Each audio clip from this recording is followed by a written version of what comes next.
Assalamualaikum warahmatullahi wabarakatuh. Saudara-saudara sekalian, selamat bertemu kembali dalam kuliah kita tentang ilmu kalam.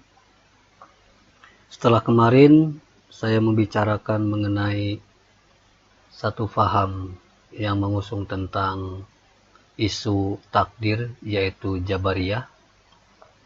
Kali ini kita akan membahas satu aliran yang berhadap-hadapan atau menentang faham yang diusung oleh Jabariyah yang kemarin sudah dibicarakan, dan faham itu adalah faham Qadariyah. Secara bahasa, Qadariyah antara lain berasal dari akar kata qadara yang artinya kekuasaan secara harfiah. Namun silakan kalian ungkap secara lebih detail terkait dengan makna dari Qadariyah ini. Dan ada yang mengatakan bahwa penyebutan kaum Qadara itu dilontarkan oleh musuh-musuh mereka, terutama orang-orang yang berpaham Jabariyah. Dan mereka menuding bahwa orang-orang Qadariyah adalah orang-orang majusinya Islam, karena mereka dipandang sebagai kelompok yang menentang takdir Allah. Namun, apakah seperti itu adanya? Secara singkat, kali ini kita mencoba untuk membahas tentang bagaimana faham Qadariyah ini, yang merupakan salah satu faham yang berkembang di dalam khasanah pemikiran teologi Islam.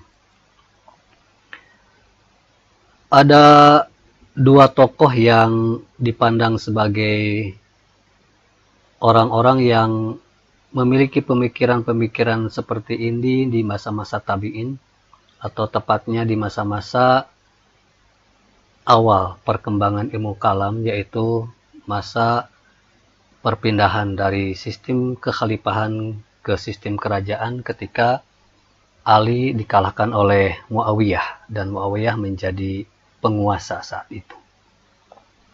Pertama adalah Ma'bad al-Juhani, yaitu seorang tabi'in yang pernah berguru kepada Hasan al-Basri.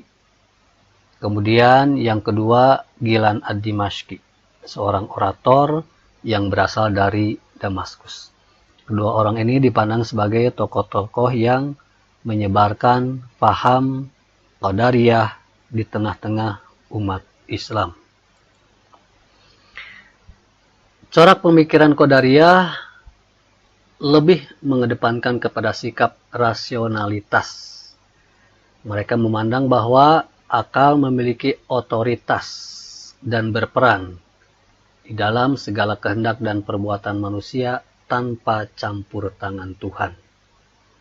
Artinya, sebagaimana ungkapan Sunatullah pada awal pembicaraan isu ini, mereka mengakui bahwa manusia memang tidak terlepas dari takdir yang sudah ditetapkan oleh Allah, namun manusia memiliki bagian yang lain dari takdir itu, yaitu yang disebut dengan Sunatullah tadi.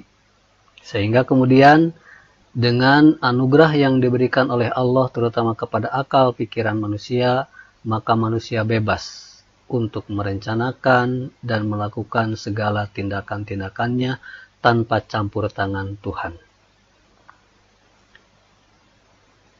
Dalam filsafat, paham ini atau paham yang menyatakan bahwa manusia tidak terikat kepada apa-apa yang diikatkan oleh Allah terhadap benda-benda alam lainnya, disebut sebagai paham indeterminisme, yaitu lawan dari paham determinisme yang kemarin dikembangkan oleh kelompok Jabariyah. Jadi mereka tidak terikat. Beda dengan lawannya dari determinisme, yaitu paham ketergantungan Jabariyah. Paham ini sebenarnya sudah dianut atau ada di dalam pemikiran-pemikiran kelompok-kelompok lain di dalam teologi Islam, yaitu Khawarij dan Mu'tazilah. Terutama paham ini juga dikembangkan oleh Mu'tazilah di dalam sikap rasionalitasnya. Khawarij seperti kita ketahui, mereka menegaskan bahwa apa yang terjadi di dalam kemelut politik perebutan kekuasaan antara Ali dengan Muawiyah, dan setiap orang yang mengikuti tahkim atau melaksanakan tahkim merupakan orang-orang yang bertanggung jawab atas perbuatan-perbuatannya, karena mereka berpikir bahwa perbuatan-perbuatan manusia itu dipertanggungjawabkan atau manusia berkuasa untuk melakukan perbuatan-perbuatan itu.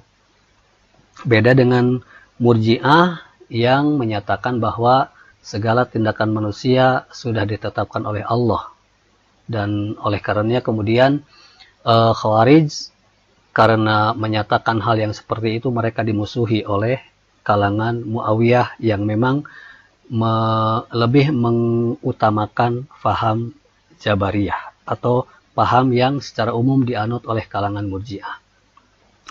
Kemudian Mu'tazilah yang kemarin juga sudah kita bicarakan memiliki logika berpikir rasional bahwa ketika Allah itu Maha Esa, Dia akan Maha Adil, dan keadilan Allah itu tercermin dari penilaian terhadap setiap perbuatan manusia.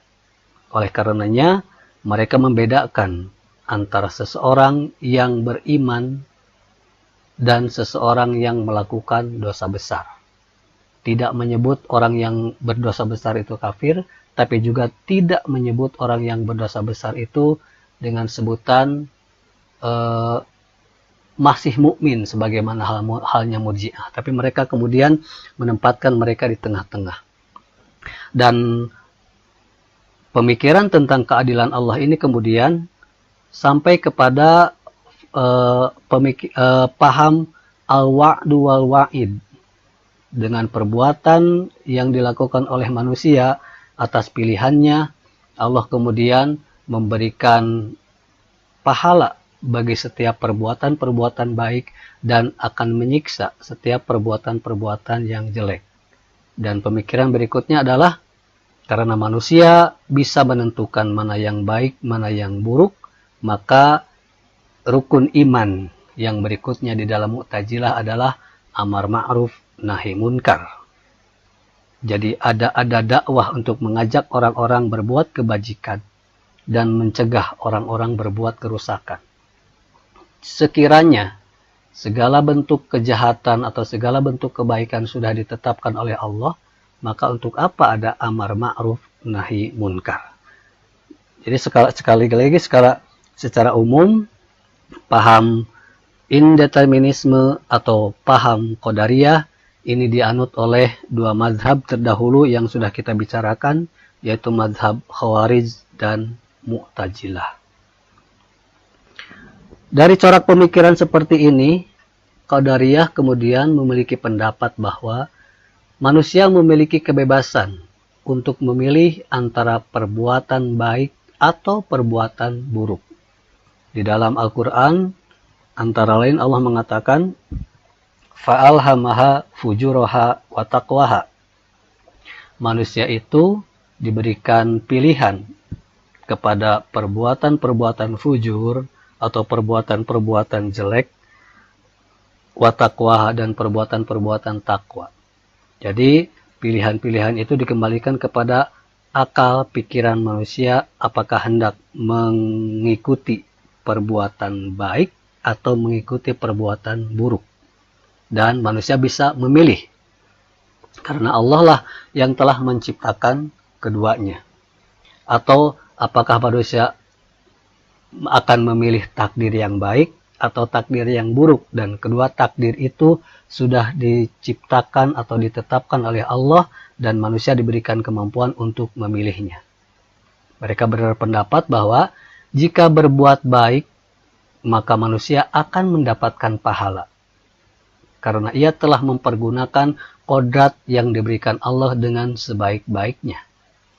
Namun, jika dia malah memilih perbuatan-perbuatan jelek, padahal itu diketahui oleh akalnya, maka ini mengandung arti bahwa manusia tidak menggunakan anugerah yang diberikan Allah ini dengan sebaik-baiknya. Itu pikiran yang dilontarkan oleh kalangan Qadariyah yang menyatakan bahwa kehendak dan perbuatan manusia itu ditetapkan oleh manusia sendiri karena manusia sudah diberikan kemampuan untuk memilih oleh Allah Subhanahu wa taala, baik memilih hal-hal yang baik maupun menghindari hal-hal yang buruk berdasarkan pertimbangan akalnya. Ada sekitar 6 ciri-ciri yang menggambarkan tentang rasionalitas dari paham Qadariyah ini. Dan menurut Harun Nasution dalam bukunya Islam Rasional, Pemikiran dan Gagasan, paham ini merupakan paham yang dianut oleh kalangan khalaf. Kalangan salaf. Kalangan awal Islam, yaitu generasi Rasulullah dan para sahabat. Mereka adalah orang-orang yang menempatkan akal pada kedudukan yang tinggi. Dalam artian, bukan berarti mereka tidak mempercayai ayat-ayat suci, tapi karena di dalam kitab suci sendiri Allah senantiasa mendorong manusia untuk mengembangkan akalnya, maka mereka menempatkan akal pada kedudukan yang tinggi. Jadi kedudukan yang tinggi di sini maksudnya beda dengan kelompok-kelompok lain atau terutama kelompok Jabariyah yang menempatkan akal pada kedudukan yang rendah atau bahkan menganggap akal tidak memiliki arti sama sekali. Mereka pun berpikiran bahwa kebebasan manusia memiliki kebebasan di dalam kehendak dan perbuatannya, tidak lagi bergantung kepada Allah, dalam artian karena Allah sudah memberikan kemampuan itu kepada manusia. Dan mereka percaya adanya sunatullah atau kausalitas. Allah sudah mentakdirkan berbagai batasan-batasannya terhadap alam ini dan mereka percaya itu. Contohnya, ketika kita melemparkan benda atau menjatuhkan benda, karena Allah sudah mentakdirkan adanya gaya gravitasi, maka benda itu akan jatuh ke bawah, tidak melayang-layang ke atas. Karena Allah sudah mentakdirkan itu. Dan manusia mampu untuk melakukan itu. Itulah sunatullah. Manusia bisa melakukan tindakan-tindakannya. Dan tindakan-tindakannya itu karena ada ukuran-ukuran yang sudah ditetapkan oleh Allah di dalam alam. Atau misalnya ketika kita bodoh, maka kita bisa mengembangkan akal kita sehingga kita bisa menjadi pintar atau mengembangkan ilmu. Ketika kita melihat atau memandang adanya misteri-misteri di alam, manusia bisa belajar, termasuk apa yang hari ini sedang diupayakan untuk diungkap, misteri tentang virus corona misalnya. Manusia mampu seperti itu, hanya saja mungkin jika hari ini belum ditemukan vaksin yang bisa menghentikan penyebaran virus corona, belum saatnya. Tapi kalangan Qadariyah atau kalangan rasionalitas percaya bahwa pasti manusia akan bisa untuk menemukan atau menguak misteri-misteri itu. Dan kebebasan berpikir hanya diikat oleh ajaran-ajaran dasar Islam, yaitu Al-Quran dan Hadis. Dalam artian, mereka hanya percaya kepada ayat-ayat Al-Quran dan Hadis yang memang dalil-dalilnya qat'i, atau dalil-dalilnya tidak diperdebatkan lagi atau tidak mengandung hal-hal yang meragukan lagi. Sementara itu, terhadap hadis-hadis yang masih diperdebatkan misalnya, atau ayat-ayat Al-Quran yang masih diperdebatkan tentang kandungannya, tidak jarang kemudian mereka mengedepankan ro'yu atau mengedepankan akal. Dan karena banyak kemudian ayat-ayat Al-Quran yang secara tekstual berlawanan dengan realitas, mereka kemudian mencoba memahami ayat-ayat Al-Quran itu secara metaforis. Misalnya, saya seringkali contohkan di dalam kuliah fikih, ketika Allah mengatakan asyariku wasyarikatu faqta'u aydiyahuma.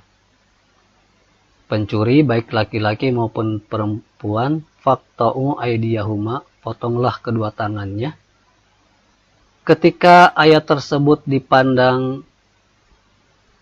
dalam tanda kutip mungkin tidak lagi realistis menerapkan hukuman potong tangan di zaman modern ini karena bertentangan dengan hak asasi manusia, tidak berarti kemudian Islam menarik diri dari percaturan hukum tersebut. Tapi mereka secara metaforis kemudian mengartikan yadun itu bukan tangan dalam pengertian harfiah, tapi faqta'u aydiyahuma di sini adalah membatasi atau mengikat dalam pengertian tidak memberikan kebebasan kepada orang-orang yang melakukan tindakan-tindakan kejahatan dengan tangannya, yaitu dengan dipenjara misalnya, seperti itu. Dan mereka pun merupakan orang-orang yang dinamis di dalam sikap dan berpikir. Jadi tidak terbelenggu oleh hal-hal yang belum pasti, sekalipun hal-hal itu diungkapkan di dalam ayat-ayat Al-Quran maupun hadis.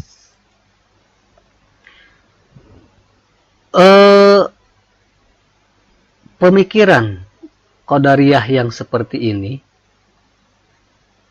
memiliki dasar, dan sebagaimana kelompok-kelompok yang lain, mereka pun mendasarkan kepada ayat-ayat Al-Quran atau mengambil legitimasi dari ayat-ayat Al-Quran yang selaras dengan pola pikir yang mereka kembangkan. Antara lain di sini ada 3 ayat yang disebutkan, misalnya surat Al-Kahfi ayat 29, maka barang siapa yang ingin beriman, hendaklah ia beriman, dan barang siapa yang ingin kafir, biarlah ia kafir. Iman dan kafir itu tidak ditentukan oleh Allah sejak azali, tapi merupakan pilihan-pilihan bagi manusia. Sebagaimana tadi diungkap, fa'alhamaha fujuraha wa taqwaha. Allah memberikan ilham kepada manusia tentang mana hal-hal yang jelek dan mana hal-hal yang mengarah kepada ketakwaan. Dan manusia bisa memilih itu. Kemudian Quran surat Ar-Ra'd ayat 11, sesungguhnya Allah tidak mengubah keadaan suatu kaum sehingga mereka mengubah keadaan yang ada pada diri mereka sendiri. Kita misalnya hari ini disebut sebagai negara berkembang, itu tidak kemudian ujug-ujug tanpa usaha kita bisa sejajar dengan negara-negara maju. Tapi kita bisa menjadi negara maju ketika kita mengembangkan ilmu pengetahuan, mengembangkan kemampuan ekonomi, dan lain sebagainya. Kita sendiri yang kemudian bisa menentukan itu. Atau ketika kita membiarkan diri dijajah, baik secara ekonomi maupun secara ilmu pengetahuan oleh negara-negara lain, maka kita sudah membenamkan diri ke dalam kesengsaraan menjadi negara yang terbelakang. Itu pilihan-pilihan. Apakah kita mau terus sebagai bangsa yang maju, atau kita mau berkutat kepada hal-hal yang sudah statis sehingga kemudian kita dijajah oleh bangsa-bangsa lain. Dan yang ketiga, surat An-Nisa ayat 111, barang siapa yang mengerjakan dosa, maka sesungguhnya ia mengerjakannya untuk kemadaratan dirinya sendiri. Tinggal memilih, mau berbuat dosa atau mau melakukan tindakan-tindakan ketakwaan. Itu argumentasi atau legitimasi pemikiran atau pola pemikiran Qadariyah yang berasal dari ayat-ayat Al-Quran. Sementara itu, mereka pun mengambil pemikiran logika atau pemikiran Yunani. Dan menurut Nurcholish Majid, sebenarnya Qadariyah itu sama halnya dengan Jabariyah. Mereka adalah kaum Aristotelianisme atau kelompok-kelompok yang mengembangkan pemikiran Aristoteles yang mengatakan bahwa Tuhan adalah suatu kekuatan yang serupa dengan kekuatan alam. Ia hanya mengenal keadaan-keadaan umum tanpa mengenal keadaan-keadaan khusus. Kalau Jabariyah kemarin memahami pemikiran Aristoteles ini dengan mengatakan bahwa manusia tidak ada bedanya dengan benda-benda alam, sehingga kemudian manusia sama saja dalam takdirnya. Sementara kalangan Qadariyah mengatakan bahwa karena Allah sudah secara umum menerapkan takdirnya terhadap makhluknya, Allah kemudian tidak lagi campur tangan atas apa yang dilakukan oleh manusia, yang merupakan takdirnya juga, yang diberikan takdir yang disebut dengan sunatullah itu, yaitu kemampuan untuk memilih. Jadi ketika misalnya saya hari ini memilih untuk menambah penjelasan dengan memvideokan PPT ini, itu adalah pilihan saya. Tidak ujug-ujug kemudian Allah katakanlah membelenggu kemampuan saya untuk melakukan hal yang seperti ini. Karena Allah sudah memberikan kemampuan daya pikir, sudah memberikan kemampuan teknologi misalnya, sudah membuat saya tidak begitu gaptek terhadap hal-hal yang seperti ini, dan secara sunatullah saya misalnya mampu untuk melakukan tindakan-tindakan ini. Dan Allah tidak campur tangan lagi. Tinggal menyerahkan kepada saya untuk melakukan atau tidak melakukan. Itu filsafat Aristotelians yang kemudian dianut oleh kelompok Qadariyah. Dan implikasi atau apa yang kemudian diwariskan oleh paham Qadariyah ini diungkapkan oleh Harun Nasution bahwa teologi sunatullah atau teologi yang mempercayai bahwa manusia memiliki kemampuan untuk memilih mana hal-hal yang baik, mana hal-hal yang buruk, untuk mencerap mana takdir yang baik dan menghindari mana takdir yang buruk dengan akalnya, dan dibantu dengan filsafat Qadariyahnya serta orientasi yang tidak hanya kepada ukhrawi tapi juga orientasi duniawi, telah menjadikan atau paham Qadariyah ini telah mewariskan kepada umat Islam sebuah peradaban yang maju di zaman klasik. Kita mengenal nama-nama besar para ilmuwan, tidak hanya ilmuwan-ilmuwan dalam ilmu-ilmu agama seperti hadis, Bukhari Muslim misalnya, atau teologi seperti yang sedang kita bicarakan, atau fikih yang mewariskan pemikir-pemikir besar seperti Syafi'i, Hanafi, dan lain sebagainya. Tapi juga Islam klasik mewariskan kepada kita nama-nama besar lain seperti Ibnu Sina atau Ibnu Rushd. Itu atau Islam bisa sampai kepada taraf peradaban yang seperti itu karena antara lain dilandasi oleh adanya pemikiran-pemikiran rasionalitas yang dianut oleh kalangan Qadariyah. Demikian yang dapat saya sampaikan pada pertemuan kali ini. Terima kasih atas perhatiannya dan mohon maaf atas segala kekurangannya. Billahi taufiq wal hidayah. Wassalamualaikum warahmatullahi wabarakatuh.